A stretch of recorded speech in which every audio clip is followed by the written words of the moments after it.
Warahmatullahi wabarakatuh.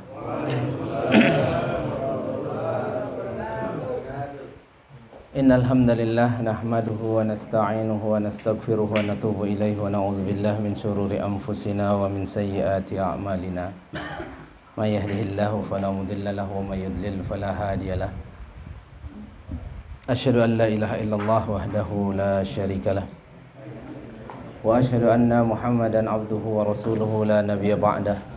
Allahumma salli wa sallim wa barik ala Muhammad wa ala alihi wa ashabihi wa man tabi'ahum bi ihsan ila yaumil ba'ts. Alhamdulillah, segala puji milik Allah Subhanahu wa taala. Malam hari ini Allah berikan nikmat pada kita bisa hadir di tempat yang mudah-mudahan mendatangkan keberkahan buat kita semua. Salawat salam kita limpah curah pada Nabi Muhammad sallallahu alaihi wasallam, suri tauladan uswah hasanah kita. Rasulullah sallallahu alaihi wasallam dalam sebuah hadis mengatakan,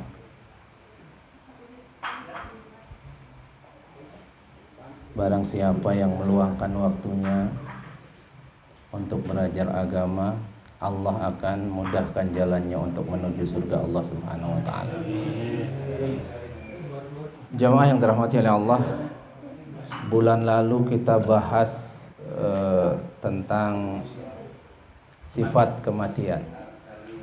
Ada 6 sifat kematian sudah kita bahas.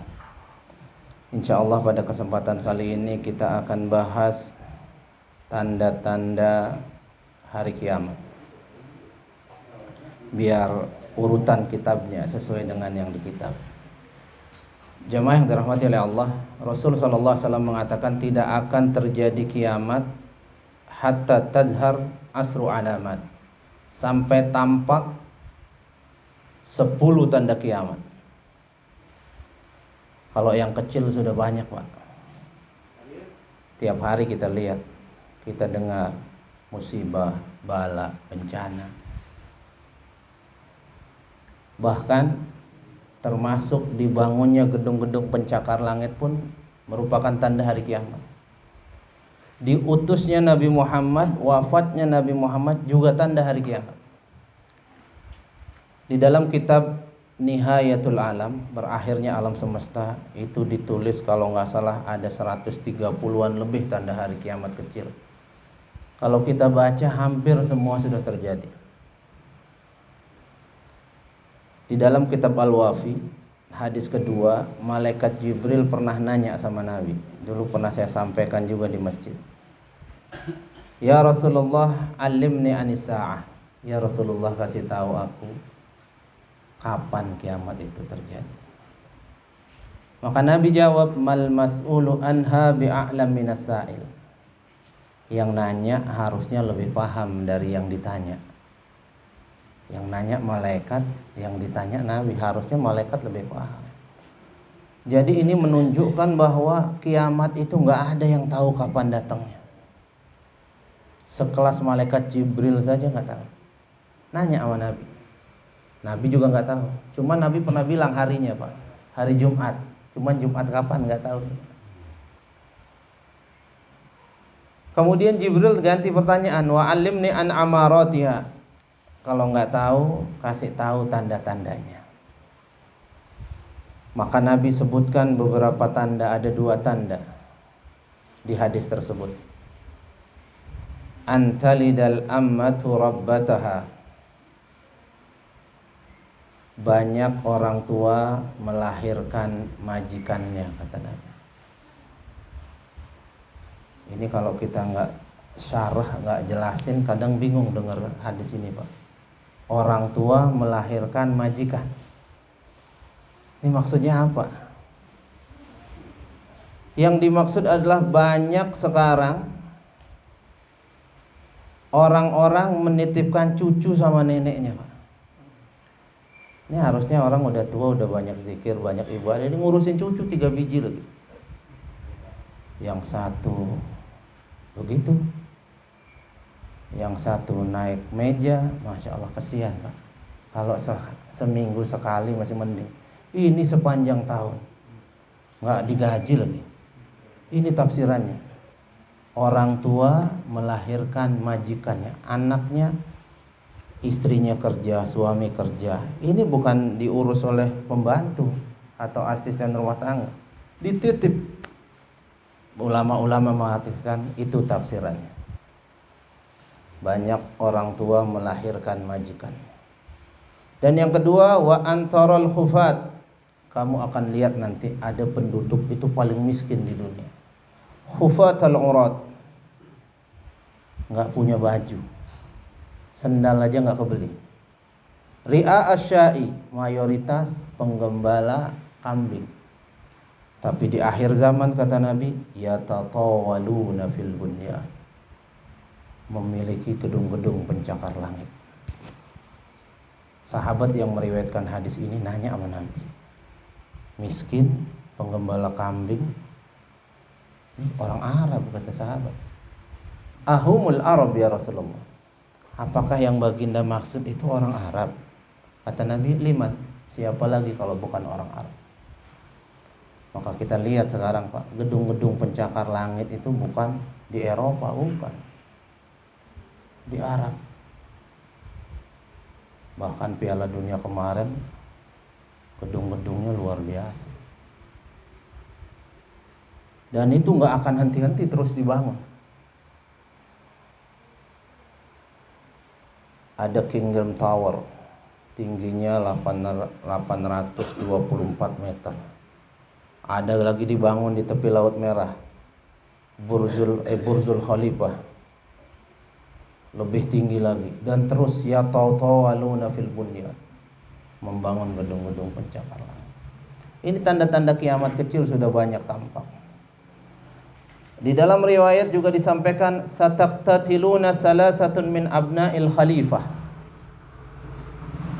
akan berseteru 3 anak khalifah, 3 anak raja. Kalau kita lihat sejarah Saudi Arabia Pak, ini Raja Salman ini raja ke-10, pangeran ke-10 yang diangkat jadi raja. Ayahnya langsung membaiat 12 anaknya. Kalau ini meninggal, ini gantinya, ini meninggal, ini gantinya, ini meninggal, terus begitu. Nah, Raja Salman ini raja ke-10. Ketika Raja Salman diangkat, harusnya nanti kalau Raja Salman meninggal digantikan adiknya. Namanya Tolal. Tolal meninggal digantikan adiknya, namanya Muhammad bin Nayef kalau nggak salah. Tapi apa yang terjadi ketika Raja Salman jadi raja? 2 adiknya ini dihapus, nggak boleh jadi raja. Langsung putra mahkotanya, anaknya Muhammad bin Salman diangkat, dibaiat kalau dia meninggal dialah yang jadi raja. Kira-kira yang 2 ini seneng apa marah? Haknya dia jadi raja. Bahkan pangeran ke-11 ini sudah dicoret namanya dari kerajaan. Kenapa? Karena Raja Salman tahu adiknya ini semua kemaksiatan sudah dia lakukan. Yang ke-12 itu sangat mendukung Zionis Yahudi. Maka diangkat anaknya Muhammad bin Salman. Dan kita tahu Muhammad bin Salman bikin gebrakan ngeri juga. Arab Saudi sekarang ngeri Pak. Nah, akan berseteru 3 anak raja. Nah ini Nabi bilang tuh 1400 tahun yang silam. Bahkan jemaah yang dirahmati oleh Allah Subhanahu wa taala,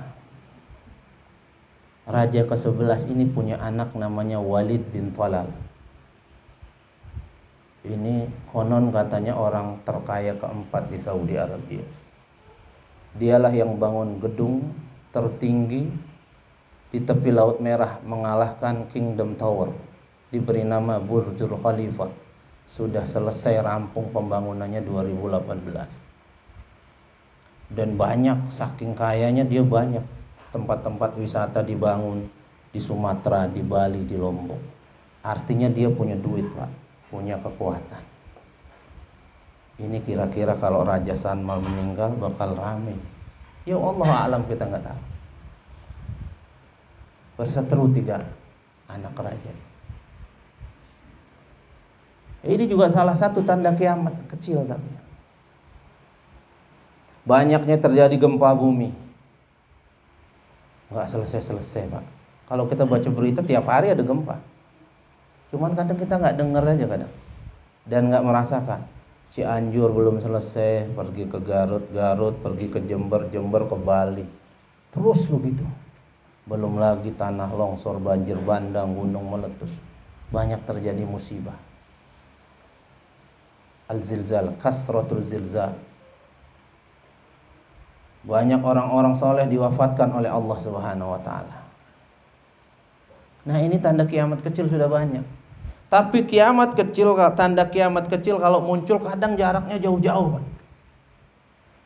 Jauh-jauh. Diutusnya Nabi sampai sekarang udah 1440 tahun. Bahkan Nabi pernah bilang waktu masih hidup, akan menimpa umatku salah satu tanda hari kiamat, khosfun wa mashun wa qadfun. Hujan batu, perubahan bentuk bumi karena seringnya gempa, likuifaksi, mashun. Di dalam Al-Quran juga ada di surat Al-Mulk. Aamintum man fis samai ay yakhsifa bikumul ardh. Bumi berjalan, berputar, menyedot apa yang ada di atas. Nabi waktu bilang begini, sahabat nanya, ya Rasulullah, itu musibah serem-serem semua loh. Kira-kira kapan terjadinya? Nabi bilang, idza dhaharatil qainat wal ma'azib wa syuribatil khamr. Masih lama sih. Kalau sudah banyak biduanita pakaiannya seksi-seksi itu gentayangan. Kemudian musik-musik haram di mana-mana. Khamr dijual dan gampang diakses, diminum. Terjadi nggak, Pak? Dan yang dibilang Nabi bukan terjadi di Arab, Pak.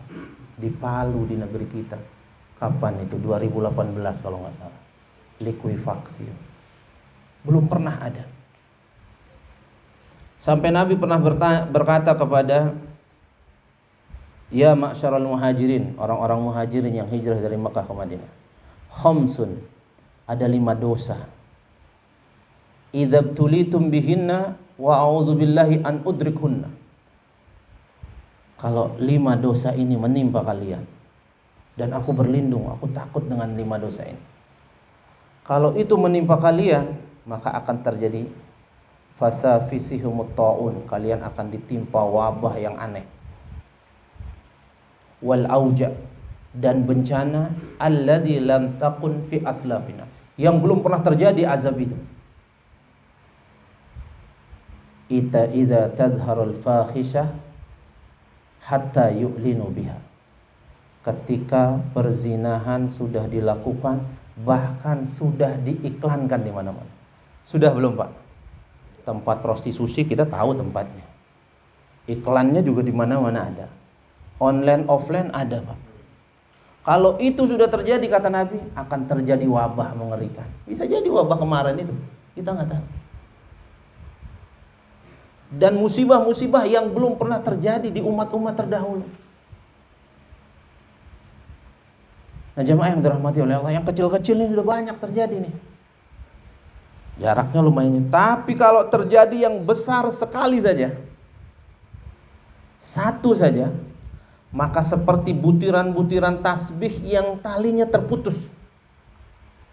Ada tasbih kita angkat, kita potong talinya, Pak. Kira-kira butiran 1, 2, 3 ini jatuhnya cepat apa lama? Sangat cepat, Pak.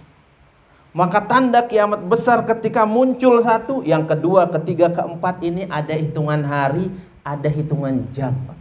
Bukan hitungan tahun lagi. Akan tetapi ulama khilaf di sini.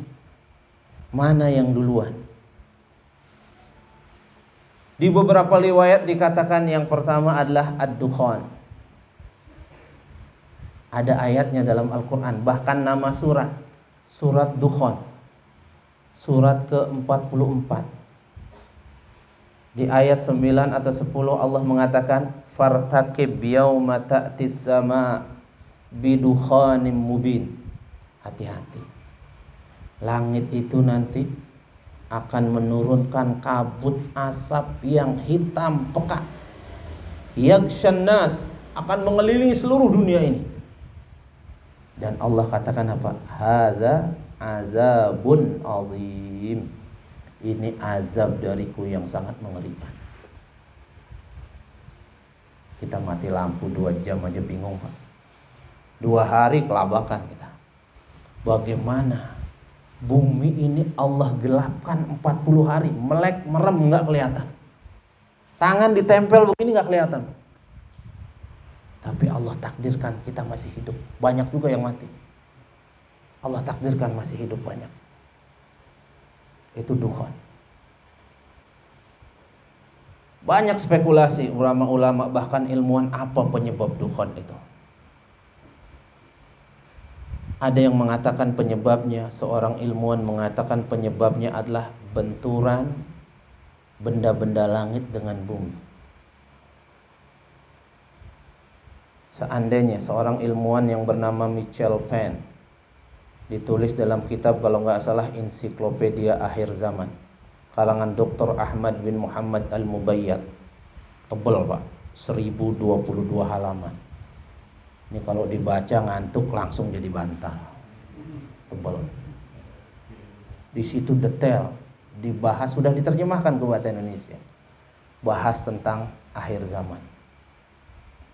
Dia mengatakan kalau ada benda langit yang diameternya 2000 meter persegi saja, yang namanya asteroid. Sementara benda langit itu lebih besar dari bumi itu banyak. Di langit dunia ini Pak sudah ditemukan 1 miliar galaksi. Satu galaksi punya 200 sampai 400 miliar bintang. Ini pelajaran anak SD ini. Karena saya guru SD, tahulah dikit-dikit. Bumi ini kalau dilihat dari langit kecil banget. Debu. Bagaimana kalau ditabrak dengan planet-planet yang besar? Nah, Michel Penn mengatakan kalau yang nabrak diameter 2000 meter persegi, itu kecepatan larinya 1200 km per jam. Dan itu 92% adalah magnet dan besi. Masuk ke atmosfer, semua akan rusak teknologi yang ada di muka bumi ini. Maka banyak hadis yang mengatakan kita akan seperti zaman dulu lagi. Nggak ada listrik. Listriknya ada Pak, nggak bisa dihidupin. Udah mati. Mobil ada nggak bisa jalan. Maka kenapa dulu Nabi katakan alimu auladakum as-sibahah warimaya warukubul khair. Ajari anakmu berenang, nunggang kuda, memanah, nombak. Kenapa? Karena ulama-ulama mengatakan perang dunia ketiga akhir zaman itu kita sudah di atas kuda-kuda Pak, bukan naik tank lagi. Alutista yang canggih-canggih bisa jadi sudah nggak berfungsi. Wallahu a'lam. Dan itu mudah bagi Allah Subhanahu. Ini kalau melesat menabrak bumi nggak terlalu besar, 2000. Kecepatannya 1200 km per jam. Kalau nabrak laut itu akan terjadi tsunami setinggi 300 meter. Oh, kita ngebayangin 4 meter aja sudah habis Selat Sunda itu. 10 meter di Aceh berapa puluh ribu yang meninggal. 30 meter sampai puncak selesai Pak. 300, shadaqallahul azim. Ini ilmuwan Pak. Kalau ilmuwan itu pakai, namanya ilmuwan, dia pakai data-data. Bisa jadi benar, bisa jadi enggak. Cuman kita harus ambil ilmunya. Kalau nabrak kutub utara dan kutub selatan, es itu akan mencair karena tabrakan ini menghasilkan gesekan, mengeluarkan api panas. Nabrak dia, mencair. Jepang udah nggak ada lagi. Pulau Seribu, Jakarta Utara, Ancol udah tinggal kenangan Pak. Tapi bukan itu yang terjadi kalau dukhon katanya. Yang ditabrak daratan. Kalau ditabrak daratan, saking cepatnya benturan, kerasnya benturan, mengakibatkan asap. Asap ini melesat kecepatan 500 km per jam membungkus bumi. Itu kemungkinan. Itulah dukhon. Tapi apapun penyebabnya, kita cukup beriman dengan ayat yang kita sebutkan tadi. Fartaqib yauma ta'tis sama'u bidukhanin mubin. Prediksi-prediksi tadi ilmuwan itu bisa terjadi, bisa benar, bisa enggak. Tapi ayat pasti benar, Pak. Hati-hati, langit akan menurunkan kabut asap.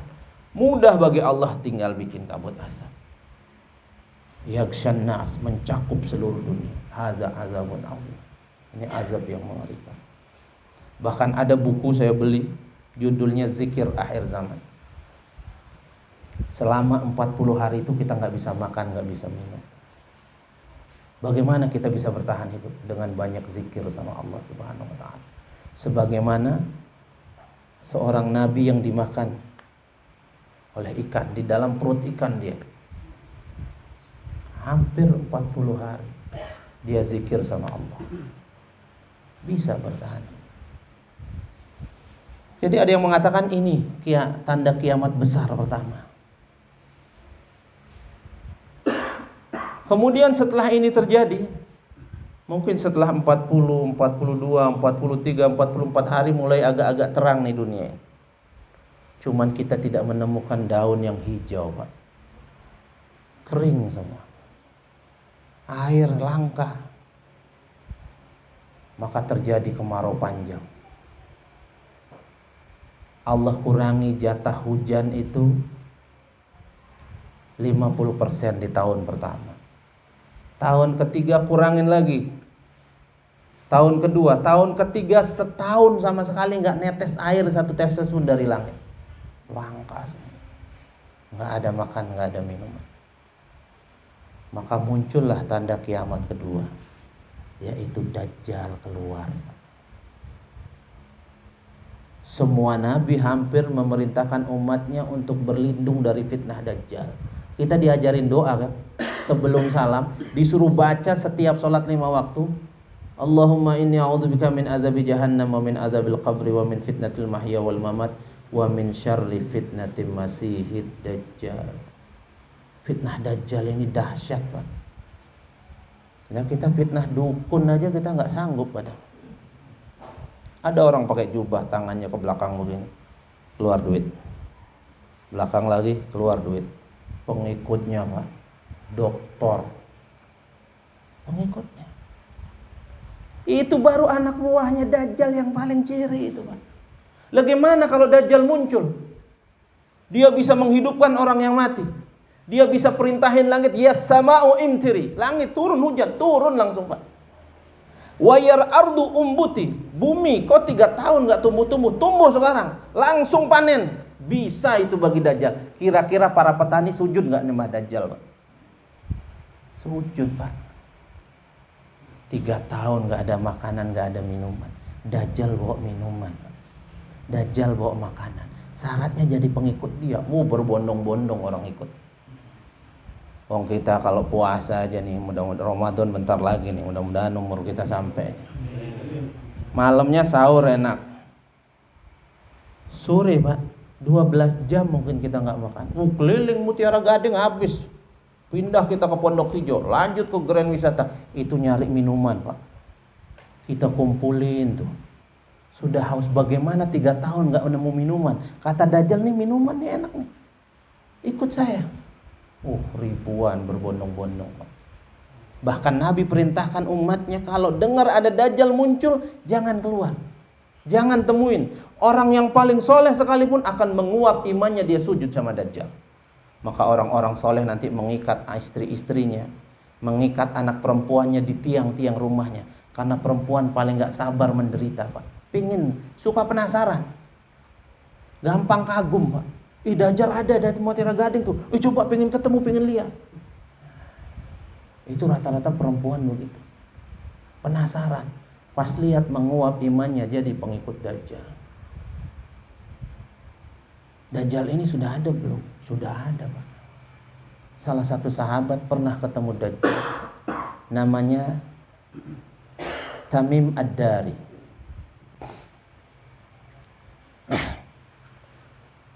Ini seorang Nasrani, seorang pelaut. Satu malam dia terombang-ambing di pengairan laut Yaman. Menepilah kapalnya karam di salah satu pulau misterius. Pagi harinya dia turun, beranikan diri turun. Maka dia ketemu sosok makhluk yang depan belakang itu full rambut semua, Pak. Dia ketika ketemu dia mengatakan, baru kali ini saya melihat setan. Ternyata itu bukan setan, itu namanya Jassasah, penjaga pulau tempat Dajjal dibelenggu. Apa kata Jassasah ini? Di gua dalam situ ada orang yang pengen ketemu. Tamim Ad-Dari nyamperin tuh. Dia datang. Maka dia lihat ada sosok makhluk aneh bentuknya, Pak. Dulu saya waktu SD berpikiran Dajjal itu tinggi besar karena banyak salah kisah, salah riwayat. Katanya Dajjal kalau buang air kecil di satu tempat banjir langsung. Kalau berdiri di samudra cuman sebetisnya. Kita dibohongin, Pak, kena prank kita dulu. Ternyata Dajjal itu yang dilihat oleh Tamim Ad-Dari itu. Dan Tamim Ad-Dari itu nggak tahu itu Dajjal. Itu lebih kecil, lebih pendek dari kita umat Muhammad. Mungkin 150, 140. Matanya ada berapa, Pak? 1 apa 2? Banyak yang mengatakan matanya 1 tengah-tengah lagi. Oh, salah lagi kan?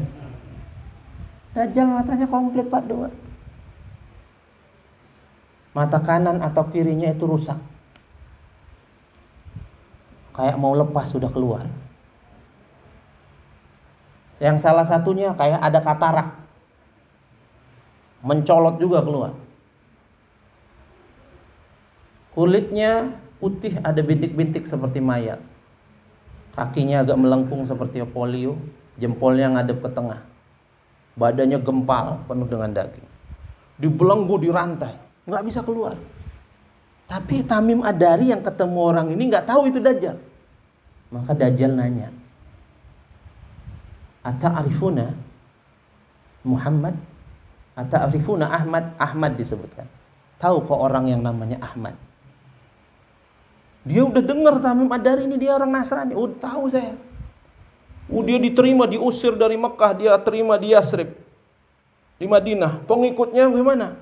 Banyak pengikutnya. Akan selamat kata Dajjal orang yang mengikuti Muhammad. Tuh. Dari sinilah Tamim Ad-Dari mulai penasaran. Akan selamat orang yang ikut Muhammad. Kamu tahu Danau Tiberias, bahasa Arabnya Bukhairah Tabariyah. Tahu kata Tamim Ad-Dari, karena dia pelaut kemana-mana sudah. Ada di Palestina. Sekarang dikuasai Zionis laknatullah. Bagaimana kadar airnya? Wah, airnya masih melimpah. Kata Dajjal apa? Satu saat airnya akan surut. Bukan dibilang kering, akan surut.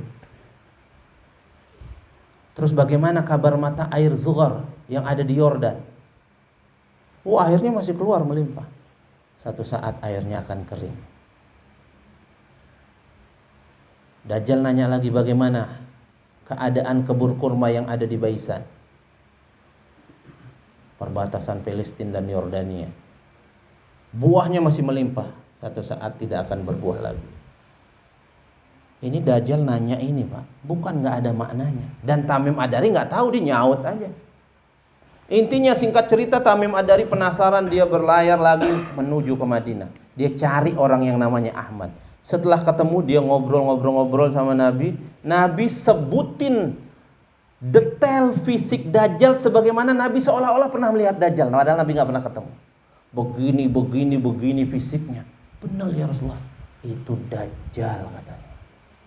Terus dia nanya ini. 3 pertanyaan yang ditanyakan itu kalau sudah terjadi dia akan lepas dari rantainya itu. Dan kalau kita cek Pak, mata air Zugar, cek aja yang bawa HP silahkan. Di mana mata air itu bagaimana kondisinya? Sudah nggak keluar air lagi Pak. Cek lagi kebun kurma di Baisan, masih ada nggak pohonnya? Sudah habis Pak, mati. Danau Tiberias, pemerintah Israel sudah mengumumkan danger. Airnya sudah jauh surut 16 meter. Permukaan sudah mulai kelihatan. Nah kita nggak tahu nih kapan bahkan munculnya. Cepat atau lambat pasti dia keluar karena dia fitnah akhir zaman. Maka masuk Islam tuh Tamim Ad-Dari.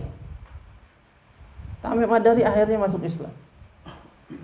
Dan jemaah yang dirahmati oleh Allah, Dajjal akan ada di muka bumi ini nggak lama, 40 hari Pak. Tapi 1 hari pertama seperti 1 tahun kata Nabi. Lihat ketika Nabi jelasin ini ke sahabat, apa pertanyaan sahabat? Kalau kita mungkin mikir, kemana sembunyi, gimana, macam-macam. Lihat orang-orang saleh yang ditanya apa? Ya Rasulullah, kaifa nusalli? Ya Rasulullah, kalau 1 hari seperti setahun, bagaimana salat kami ya Rasulullah? Jadi ibadah yang paling agung yang ditanya Pak. Dia nggak nanya, ya Rasulullah gimana caranya sembunyi biar nggak dilihat oleh Dajjal. Kaifa nusalli? Salat kami gimana ya Rasulullah? Jadi 1 tahun ini dia akan keliling dunia, tidak ada 1 gang pun kecuali Dajjal hadir di situ. Kecuali Masjidil Haram, Masjid Nabawi nggak bisa dimasukin oleh Dajjal. Dia akan keliling Dajjal, menyesatkan orang. Bayangin kalau dia datang ke Kerawang Pak, 3 tahun nggak panen orang di Kerawang, nggak tumbuh padi itu, dikumpulin petani sama Dajjal. Percaya nggak saya Tuhan? Nggak. Mau bukti? Mau coba hidupin langit turun hujan, langsung deres Pak kayak tadi. Tumbuh, disuruh tumbuh padi tumbuh, langsung panen. Kira-kira sujud nggak tuh sama Dajjal? Semuanya Pak. Ada orang nanti menangis. Kenapa nangis kata Dajjal? Bapak saya meninggal. Saya Tuhan. Saya bisa hidupin. Kalau kamu saya bisa ngidupin, saya sembah kamu. Hidup Pak. Hidup. Maka dinamakan Masihid Dajjal. Dia bisa menyelinap, bisa ke satu tempat ke tempat yang lain dalam hitungan menit dan detik. Itu Dajjal. Fitnahnya amat sangat mengerikan. Dia akan keliling. Hari kedua seperti 1 bulan, hari ketiga seperti 1 pekan, hari keempat sampai hari ke-40 seperti 1 hari, 24 jam. Ini tanda kiamat kedua yang besar. Akan keliling dia. Bahkan dia berusaha masuk Masjidil Haram, nggak bisa dijaga oleh malaikat. Masuk Masjid Nabawi nggak bisa. Dia bikin base camp bahkan di belakang Gunung Uhud. Bahkan dia ngamuk di situ, dia hentakkan kakinya berkali-kali. Terjadi beberapa kali gempa di Madinah. Semua orang-orang munafik keluar dari Masjid Nabawi. Tinggal orang-orang soleh saja di situ. Kemudian dia pergi dengan pengikutnya ke Palestina. Di Palestina Allah turunkan Nabi Isa, yang ditakdirkan oleh Allah bisa membunuh Dajjal cuman Nabi Isa. Nabi Isa akan bergabung dengan Al-Mahdi. Kita sering sebutnya Imam Mahdi. Sebetulnya yang benar itu Al-Mahdi. Saya punya kitab tebal segini judulnya Al-Mahdi Al-Muntawar. Al-Mahdi yang ditunggu. Dia keturunan kandung dari Nabi Muhammad. Silsilahnya nyampe.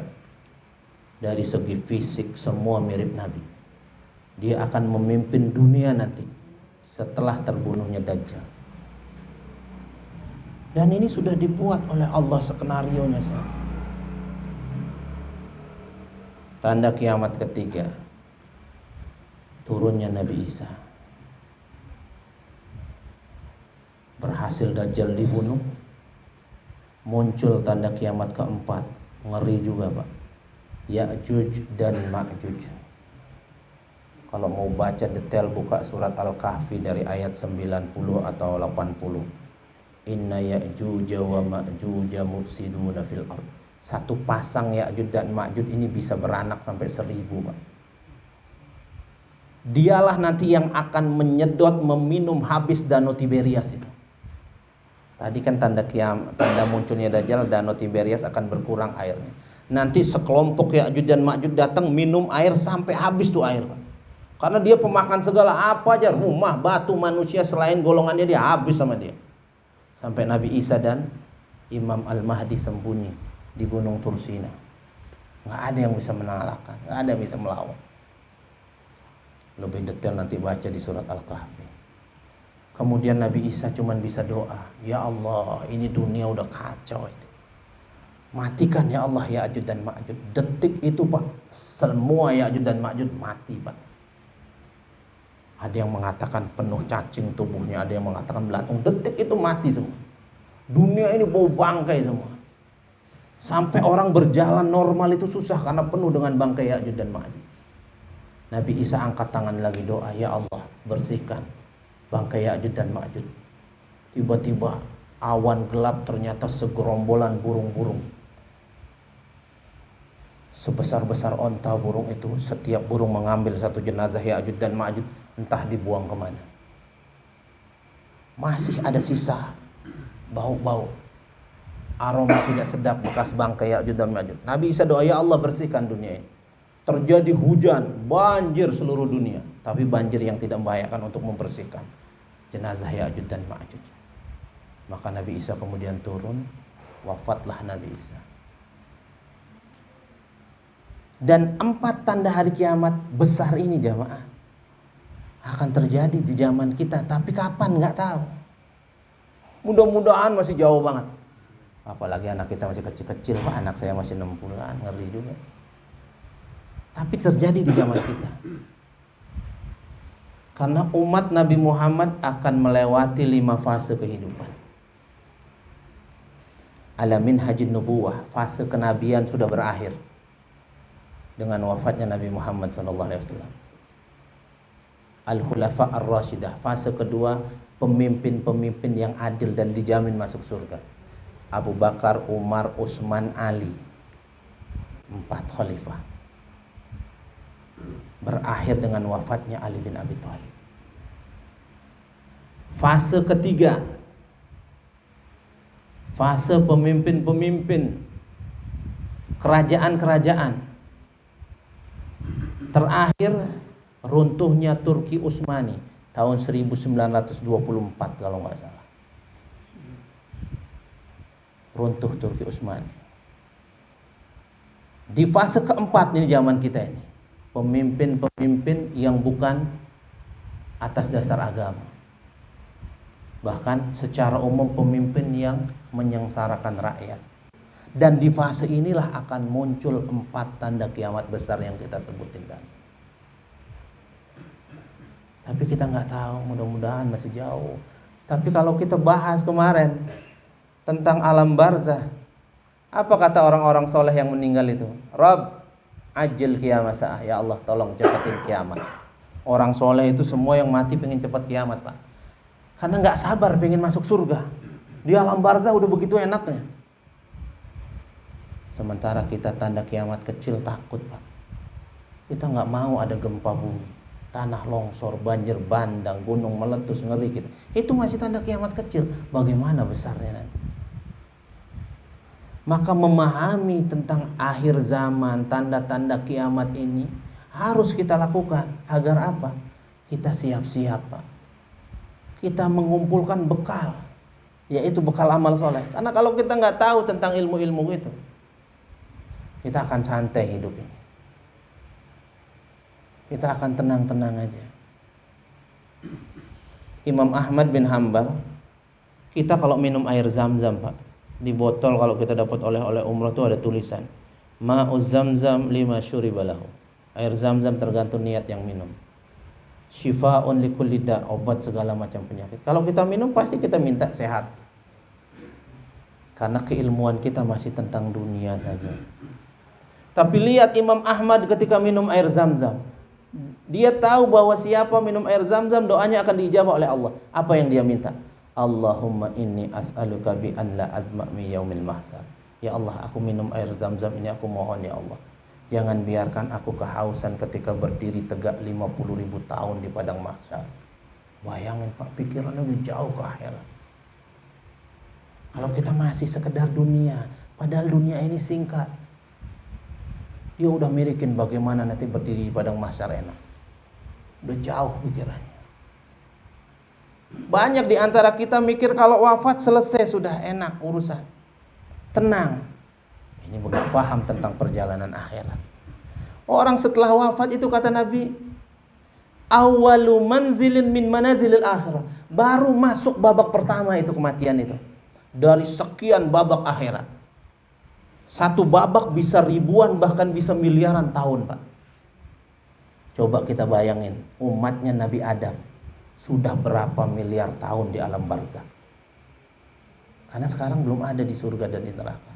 Umat Nabi Muhammad sudah ketahuan 1440 tahun. Bisa lubang dari lubang neraka atau taman dari taman surga. Maka orang ketika paham tentang akhir zaman, tentang perjalanan akhirat, dia nggak akan main-main hidup ini. Nggak akan main-main hidup.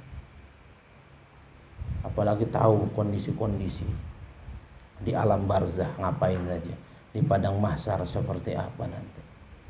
Berapa lama, dihisab bagaimana model penghisaban. Ini ketika kita paham, ini luar biasa. Nah, ini jemaah yang dirahmati oleh Allah Subhanahu wa taala. Yang bisa kita sampaikan, nanti kita sambung. Ini di fase keempat. Ada 4 tanda hari kiamat besar. Nanti fase kelima muncul 3 tanda kiamat besar. Ini fase sudah dunia ini tenang, Pak. Pemimpinnya Al-Mahdi 7 tahun saja. Dunia ini tenang. Binatang buas sudah nggak buas lagi. Kita berenang sama buaya nggak bakal digigit, Pak. Allah bikin dunia ini tenang, cuman nggak lama. Pemimpinnya sudah Allah sebutin. Al-Mahdi wafat, digantikan oleh Al-Qahtani. Masuk fase ke-6, umat Muhammad sudah diwafatkan semua oleh Allah. Tanda kiamat 8, 9, 10 nggak ngelihat, itu yang ngeri-ngerinya, Pak. Yang ada dalam hatinya sebesar debu dari iman sudah mati semua. Sisa manusia bencana semua di muka bumi. Insya Allah kita lanjutkan pembahasannya bulan depan kalau ada umur. Ini jamaah yang bisa disampaikan. Udah malam soalnya nih. Mohon maaf, kurang lebihnya mohon maaf. Assalamualaikum warahmatullahi wabarakatuh.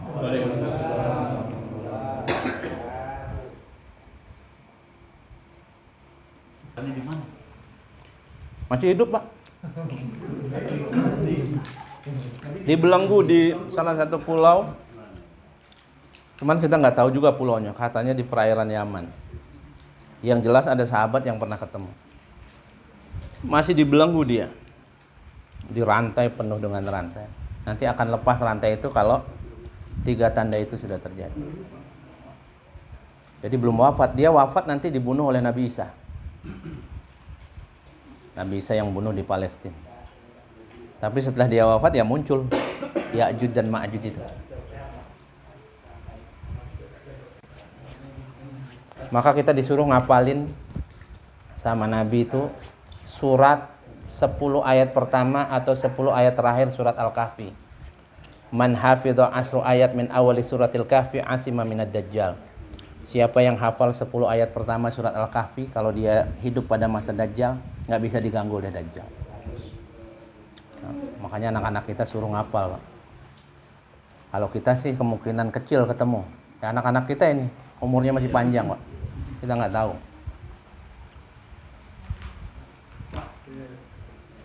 Kalau di padang mahsyar katanya berdiri ya, Pak ya? Sampai 50 tahun berdiri aja gitu, nunggu hisab. Iya. Mahsyar baru ke neraka atau surga ya. Jadi jamaah yang dirahmati oleh Allah, setelah wafat kiamat. Kiamat kita setelah tiupan sangkakala pertama, kiamat. Mati semua, termasuk para malaikat diwafatkan oleh Allah. malaikat, jin semua. Sampai malaikat maut ditanya sama Allah, man baqiya? Ada yang sisa nggak? Ada. Saya dan Anda. Allah katakan apa? Mut anta wala ta'ish abada. Malaikat maut Allah cabut nyawanya. Allah sendiri yang nyabut. Mati ente, jangan pernah hidup lagi. Ketika dicabut nyawanya dia teriak.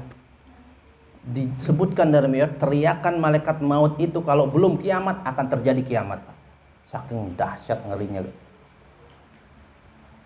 Maka ditiup sangkakala yang kedua, wa akhrajatil ardu athqalaha.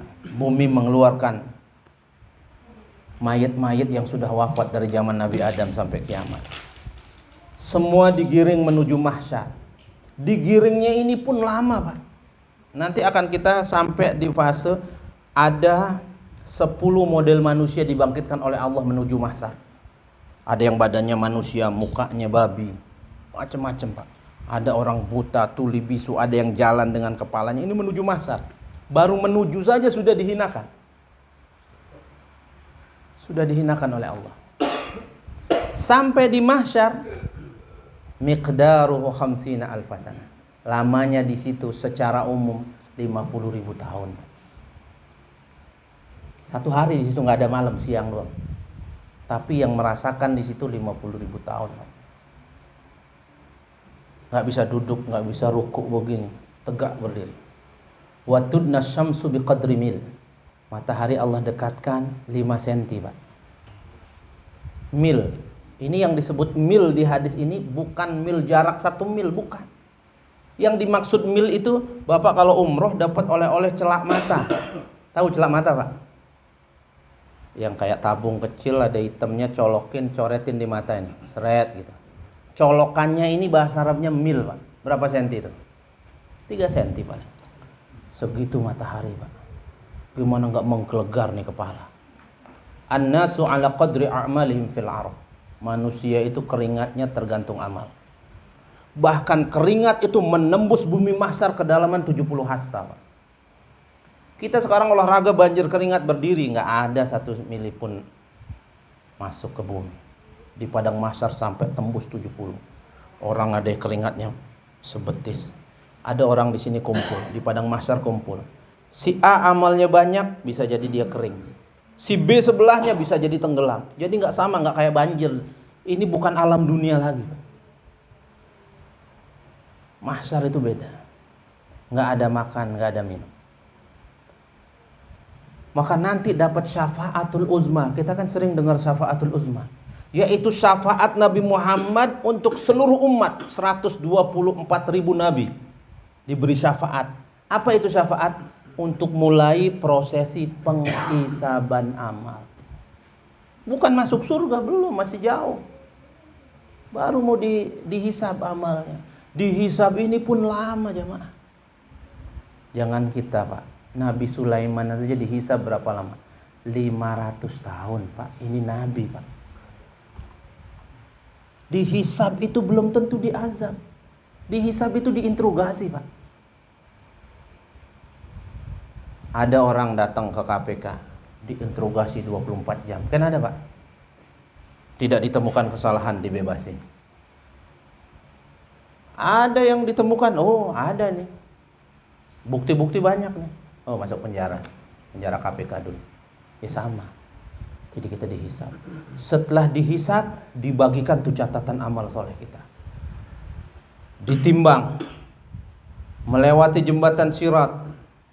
Kalau lolos masuk ke surga, nyemplung ke neraka. Ini setiap pos ini kalau kita pelajari bisa 1-2 jam butuh waktu. Panjang perjalanan akhirat. Cuman banyak orang nggak paham. Lah kita aja besok mau jalan-jalan ke Bandung udah tahu, Pak. Oh, nanti saya mau ke sini nih.